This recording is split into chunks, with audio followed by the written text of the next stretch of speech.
학교 식당에서 학생들과 점심 먹을 생각하니까 기분이 참 좋습니다.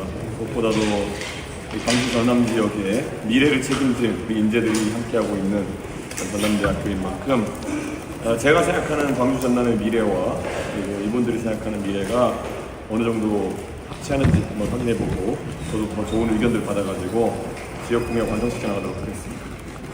혹시 질문 있으세요? 네. 부산에서는 데이터나 금융 이런 게 잘 지역이고 네. 충청에서는 SC, 호남 지역에서는 어떤 분야?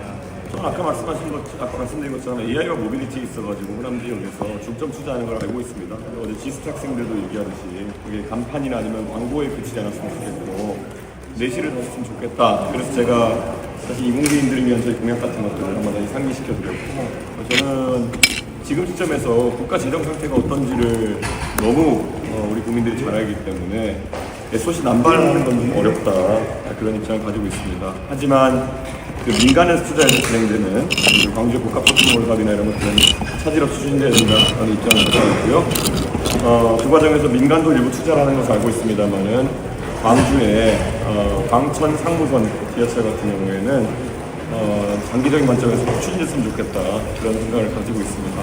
그리고 지금 무안국제공항 3사 때문에 광주 전남 지역의 시민들이 해외를 지나다니는 상당한 어려움이 있습니다. 그렇기 때문에 무안국제공항은 우리가 잘 아는 것처럼 공항 시설을 보완하는데 상당한 투자와 시간이 필요할 것으로 보이고요. 그 기간 동안에 과거 국제선이 운영된 적이 있던 광주공항의 국제선 기능을 일정 부분 부여하는 것이 맞다 이런 생각을 하고 장기적 시장님과도 그런 부분을 상의했고 그 부분에 의견 일치가 있었습니다. 질문 드리겠습니다. 아까 홍준표 시장님이랑 통화했다는 언급이 있었는데 예. 거기가 관련 부정적인 이런 내용을 말씀하셨는데 통화는 아니었고 이제 뭐 시차가 있다 보니까 서로 메신저를 주고받는 그런 상황이었는데 아마 유상범 의원이 말씀하신 거랑은 좀 반대 방향의 이야기를 하셨다. 네. 그래가지고 홍준표 시장을 통해서 뭐 어떻게 보겠다는 기대를 너무 하지 않았으면 좋겠다 이런 생각입니다. 그리고 김용태 의원이 제가 배우자 토론 얘기해가지고 제가 반농담처럼 제 앞에 있으면 혼내줄 거라고 얘기했는데요. 진짜 그런 농담 안 했으면 좋겠습니다. 그런 농담 안 했으면 좋겠고요. 이번 선거는 사실 누가 대한민국을 가장 잘 이끌 수 있는지에 대한 선거이고요. 저는 솔직히 배우자 토론이라는 게 어떤 목적인지 알 것 같은데 성사 될 리도 없고 그리고 그런 게 지금 후보자 토론을 늘려야 되는 상황에 그런 게 왜 나오는지 모르겠어요. 후보자 토론이 지금 3회밖에 진행 안 되는 것도 유권자에서 되게 상당한 지장을 주고 있는 거기 때문에 저는 김용태 위원장이 약간 제안을 수정해가지고 후보자 토론을 많이 하자는 식의 제안이 하는 게 정용법 아닐까 그런 생각을 합니다. 최근에 국가학교가 건물부 지지한다고 공개가 국민의힘을 부탁하려는 움직임이 있어서 이런 건 어떤 의도라고 생각하세요? 아마 지난 한 일주일 정도 김문수 후보에게 관심이 집중되었던 시간 동안에 많은 확장성을 가져가는데 실패했다고 국민의힘이 판단하는 것이 아닐까 생각하고 오른쪽에 있는 인사들과 함께 오른쪽 텐트를 치려고 하는 건 아니냐 그런 생각이 듭니다. 예상된 수순이라고 생각하고요. 그런 행보가 오히려 중도층의 표심에서는 김문수 후보가 좀 멀어지게 되는 계기가 되지 않을까. 자유통일당 및 비상계엄과 탄핵 사태에 책임이 있는 사람들과의 연대를 추구하는 것은 좀 어렵습니다. 목이 아파서 그렇습니다. 목이 아파서 그렇습니다. 공약 관련해서 궁금한 게 있어요. 네. 최저임금 공약 관련해서 네. 지역별로 차등을 드린다고 하셨잖아요. 근데 이제 보면은 프랜차이즈 같은 거나 PC방이나 뭐 약국 이런 것들은 대부분 지역에서 동일한 가격으로 제품이나 서비스를 제공하는데 이게 차등이 있으면 좀 지역에서 불만이 제기될 수 있잖아요. 저희는 차등을 저희가 정하겠다는 것이 아니라 지역의 자유로 하겠다는 겁니다. 그러니까 지역의 수요에 따라 가지고 지자체단체장과 지자체 의회에서 결정하는 대로 일정의 조정폭을 두는 것이고요. 많은 분들이 지방에서 내려갈 것이라 예상하는 것은 그러면은 지방의 경제 현실이 그렇다는 것을 방증하는 것이 아닐까 이런 생각하고요.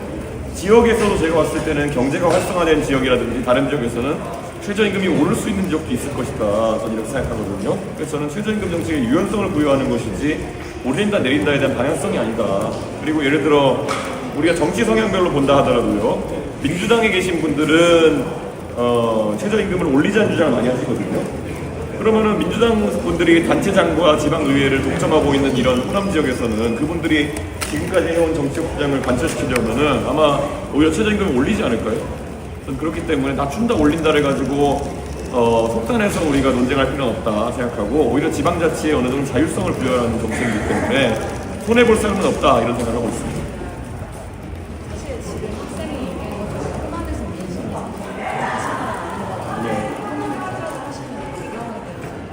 아무래도 호남 지역에 있어서 저희가 역사적 배경이나 이런 것에 대해서 저희 개혁신당은 잘못한 일 자체가 뭐 없고요. 그리고 또 항상 5.18 정신이나 이런 것을 살리는 데 있어가지고 적극적으로 참여했기 때문에 저희는 지금 뭐 개헌 국면에서 너무 보수 세력에 대한 반감이 될 수 있는 점은 있다 생각하더라도 개혁신당 차원에서는 저희가 호남 민심에 접근하는 데 어떤 장애 요소는 없다 이렇게 판단하고 있습니다. 그러면 17일 혹시 광주 전에서 모르실 만한 어떤 일정이 있을까요? 그 전에 저희 뭐 전야제라고 하는 것도 당연히 작년만 해도 우리 참석하고 다 했지만은 이번에는 전국을 다니는 선거이기 때문에 일정 조정 과정 속에서 저희가 5.18 기념식 자체는 당연히 참석해야 되는 것이지만은 올해 전야제는 뭐 다른 일정으로 좀 대체할 수밖에 없지 않았나 그런 생각이고요. 저희가 그런 걸 감안해가지고 5월 초에 이미 5.18 영령들을 가지고 저희 당원들이 1027통의 편지를 써서 5.18 그 민주묘역에 하나씩 놓아드리는 그런 과정을 진행했기 때문에 5.18에 대한 저희 개혁신당의 입장이나 진정성이라는 것은 다른 정당보다 오히려 더 광주 주민들이 잘 알고 계실 거라고 생각합니다. 하나만 더. 네. 아까 광주시에서 그 단일화 수밖에 없지 않겠다라고 하셨는데, 근데 이제 그 이전 대선에서 이게 정의당도 이제 비슷한 길을 밟다가 이제 민주당과 관계가 이제 단절되면서 이제 총선에서 약간을 원해준다 이렇게 생각하는 결과를 나왔는데요. 혹시 아직 이제 미래를 의미긴 한데 그런 가능성도 우리가 같이 하고 있는 상황 아니겠습니까? 저는 정의당이 솔직히 정당으로서 원내에서 이제 자취를 감춘 것은 그들이 과거 노동자들을 위한 정당의 역할을 할 때와 다르게 지금은 소수자 정치를 하다가 그랬다고 판단합니다. 그렇기 때문에 그래서 이번에 정의당이 당명을 민주노동당으로 바꾸고 노동 정체성을 강화하려고 하는 것 같은데요. 저는 그들의 정책적 선택이 잘못되었다 생각하지 뭐 단일화를 안 해줘서 잘못되었다 이것도 너무 좁은 의미의 해석이다. 저는 그렇게 생각합니다. 민주당이 기업판사 다 공개한 건지 모르겠지만 제가 한 장 정도는 확인했습니다. 어깨 동무하고 있습니다. 국대를 받았다 해서 요금을 드리고 있는 건데 근데 합당한 의혹색이 있어요. 저는 그 공간이 그 사진만으로는 어떤 공간인지 확단할 수 없었다. 이게 제 개인적인 평가고요.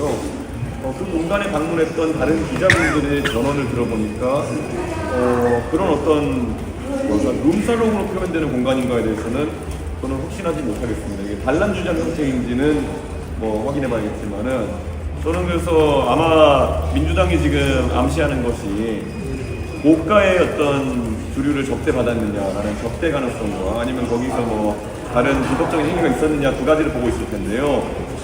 적어도 그 공간에 대한 부분은 아까 그 정도 인식이지만 행위에 대한 입증은 지금 아무것도 안 된 상황이기 때문에 민주당이 어떤 자료를 가지고 있는 것이 있다면은 국민들에게 소상히 공개하거나 아니면 법원 내 감찰 조직 등에다가 그걸 빨리 공개해서 이런 의혹이 장기화되지 않도록 해야 된다는 생각하고 있습니다. 오늘부터 대회분이 시작됩니다. 네. 어떤 거요?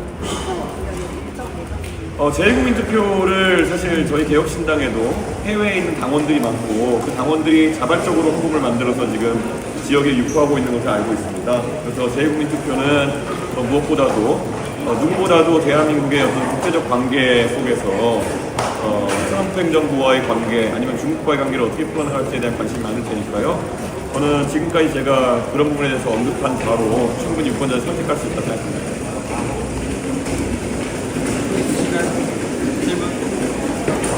질문 여기까지 하겠습니다. 예, 감사합니다.